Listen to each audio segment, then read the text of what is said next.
तो next topic is plant asset disposals के plant asset को अगर डिस्पोज ऑफ करते हैं उसको अगर हम लोग आउट कर देते हैं अपने बिजनेस ऑपरेशन से तो उसका क्या ट्रीटमेंट होगा। Companies dispose of plant asset in three ways.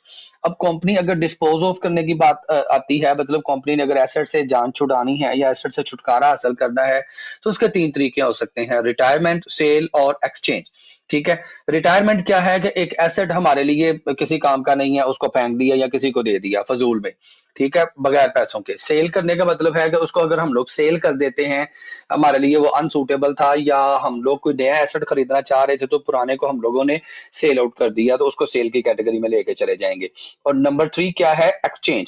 Exchange क्या है, जैसे हम लोग पंजाबी में कहते हैं मार्चा मारना, कि पुराना एसेट दे के कोई नया एसेट, कोई और एसेट जो है वो हम लोगों ने खरीद लिया। एक एसेट था, एक कोई मशीन थी, कोई मशीनरी थी, कोई व्हीकल था, वो आप लोगों के लिए सूटेबल नहीं था या वो पुराना हो गया था या वो आप उसको एक्सचेंज करना चाह रहे हैं, कोई नई चीज लेके आना चाह रहे हैं, तो वो पुराना दे के साथ में कुछ पेमेंट किया आपने तो नया एसेट आप लोगों ने खरीद लिया, तो उसको हम लोग एक्सचेंज का नाम दे देंगे ना।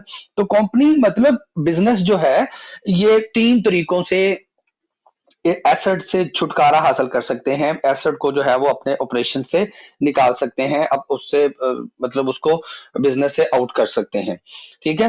तो नंबर वन पे हम लोग मतलब वन बाय वन इन चीजों को देखेंगे। Record depreciation up to date of disposal. अब एक चीज तो आप लोगों ने अपने माइंड में बिठा लेनी है बेटा कि जब हम लोग एसेट को डिस्पोज ऑफ करेंगे, जिस भी पर्टिकुलर डेट को, जिस पर्टिकुलर टाइम पीरियड में हम लोग उसको डिस्पोज ऑफ कर रहे हैं, तो सबसे पहले हम लोग क्या करेंगे कि उस एसेट की उस डेट तक की डेप्रिसिएशन कैलकुलेट कर लेंगे और अपने एसेट की बुक वैल्यू को देख लेंगे कि जिस वक्त हम लोग, जिस वक्त, जिस दिन को हम लोग एक एसेट को डिस्पोज ऑफ कर रहे हैं, चाहे हम उसे रिटायर कर रहे हैं, चाहे उसे सेल कर रहे हैं, चाहे उसे एक्सचेंज कर रहे हैं, इस वक्त तक डेप्रिसिएशन होने के बाद एसेट है कितने का, एसेट रह कितने का गया।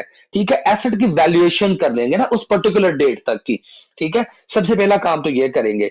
Eliminate asset. हमने क्या करना है, एसेट को एलिमिनेट कर देना है। कैसे एलिमिनेट करेंगे, ये एंट्री आप लोगों ने अपने पास लिख लेनी है। एक्यूमुलेटेड डेप्रिसिएशन को बेटा हम लोग डेबिट करेंगे और एसेट के अकाउंट को क्या कर देंगे, क्रेडिट कर देंगे। हाँ, अब ये चीज है यहाँ पे कि एक तो अगर तो एसेट को रिटायर कर रहे हैं, रिटायर करने का मतलब है फेंक दिया या किसी को दे दिया, बाहर रखा है, हमारे किसी काम का नहीं था, हमने उसको उठाकर बाहर फेंकवा दिया। अब कोई उसे उठा के ले जाए, कोई कुछ मर्जी कर ले, वो उसकी सरदर्द है, हमारी सरदर्द नहीं है। ठीक है।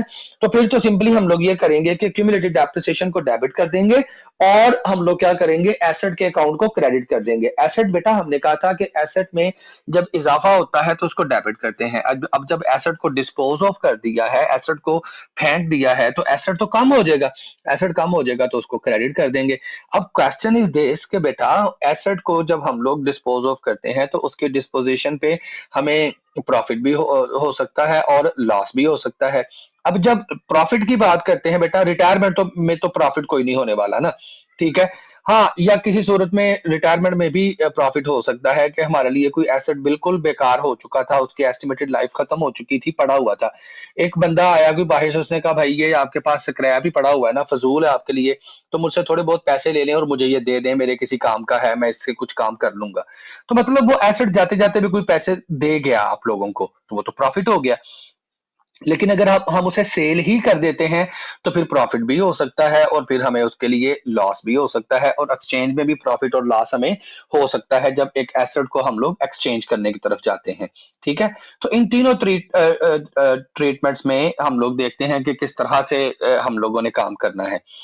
इलस्ट्रेशन है बच्चे हमारे पास, इस इलस्ट्रेशन को जरा डिफरेंट इलस्ट्रेशंस की मदद से हम लोग इनको समझेंगे, इसको आप देख लीजिएगा और रिकॉर्डिंग आप लोग के पास डेफिनेटली आ ही जाएगी और आप लोग साथ साथ में नोटबुक्स के ऊपर लिख भी रहे होंगे। इलस्ट्रेशन है, assume that Hobart enterprises retires it's computer printer which cost 32,000। अब उन्होंने कंप्यूटर प्रिंटर जो है उसको रिटायर किया है, मतलब उसको फेंक दिया है। 32,000 का प्रिंटर था और the accumulated depreciation on these printers is 32,000, और अब तक 32,000 की उसके ऊपर डेप्रिसिएशन भी हो चुकी हुई है। मतलब उस 32,000 की वैल्यू के इक्विवेलेंट हम लोग उसको बिजनेस ऑपरेशंस में यूज कर चुके हैं, उससे बेनिफिट ले चुके हैं। ठीक है, इसका मतलब क्या है, 32,000 का एसेट था, 32,000 की डेप्रिसिएशन हो चुकी, तो इस वक्त हमारे पास उस एसेट की, उस प्रिंटर की जो बुक वैल्यू है वो क्या है, वो जीरो है। वो क्या है, वो जीरो है। जब हम उससे रिटायर करेंगे तो ना हमें कोई प्रॉफिट हो रहा है ना हमें लॉस हो रहा है। The general entry to record this retirement is, अब हम लोग जब उसको रिटायर करेंगे, उसको फेंक देंगे, तो फिर क्या करेंगे, एक्यूमुलेटेड डेप्रिसिएशन को डेबिट कर देंगे। जो हम लोगों ने कॉन्ट्रा एसेट अकाउंट बनाया था उसको डेबिट कर देंगे, और एसेट उसके बदले में खत्म हो गया। एसेट भी खत्म हो गया, ऑब्वियसली फिर उसका कॉन्ट्रा एसेट अकाउंट भी खत्म हो गया।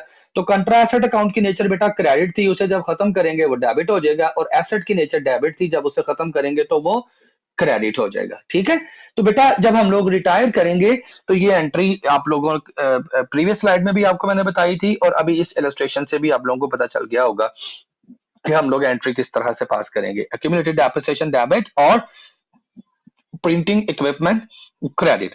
ठीक है जी। उसके बाद नेक्स्ट हमारे पास एक और इलस्ट्रेशन है। Assume that sunset company discards delivery equipment that cost 18,000। अब ये देखिएगा बेटा कि क्या किया उस कंपनी ने कि एक जो है डिलीवरी इक्विपमेंट था उसके पास, उसको उन्होंने डिस्कार्ड किया है, मतलब उससे छुटकारा हासिल किया है, उसको फेंक दिया है या किसी को दे दिया है, कुछ भी कर दिया उन्होंने।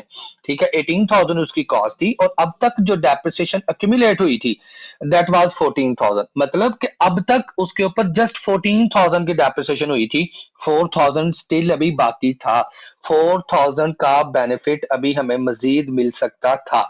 ठीक है, द जनरल एंट्री इज, अब देखें बेटा कॉमन सेंस की बात है कि एक एसेट हम लोगों ने 18,000 का खरीदा, और उसके ऊपर अभी तक 14,000 की डेप्रिसिएशन हुई, 4,000 का मजीद बेनिफिट अभी हमारा अवेल करने वाला बाकी था, लेकिन हमने क्या किया, हमने उस एसेट को डिस्पोज ऑफ कर दिया, हमने उस एसेट को फेंक दिया, किसी को दे दिया, बगैर पैसों के दे दिया। तो वो जो 4,000 का बेनिफिट हमारा अभी रहता था हासिल होने वाला, वो तो जाया हो गया, तो उसको फिर हम लोग लॉस में लिखेंगे। ठीक है, जब एसेट ही चला गया तो उसका बेनिफिट भी चला गया, तो वो हमारे लिए फिर क्या बन गया, लॉस बन गया, उसको लिखेंगे लॉस ऑन डिस्पोजल। तो बेटा लॉस की नेचर भी एक्सपेंस की ही होती है, बिजनेस में जब भी एक्सपेंस होता है उसको डेबिट करते हैं ना, तो ये जो बेटा हमें जब लॉस होगा तो इसको भी डेबिट करेंगे, और डिलीवरी इक्विपमेंट चूंकि हमारा चला गया तो उसको क्या कर देंगे, क्रेडिट कर देंगे। ठीक है जी। Companies report a loss on disposal in the other expense in and losses section in the income statement। वो याद करें जब मैंने आप लोगों को क्लासिफाइड इनकम स्टेटमेंट सिखाई थी, तब हम लोगों ने अदर एसेट्स मतलब अदर एक्सपेंसेस और लॉसेस में लॉस ऑन डिस्पोजल या loss on sale of assets का एक एलिमेंट लिखा था, या gain on sale of assets का एक एलिमेंट लिखा था, तो वो यहीं से जा रहे होते हैं। ठीक है जी।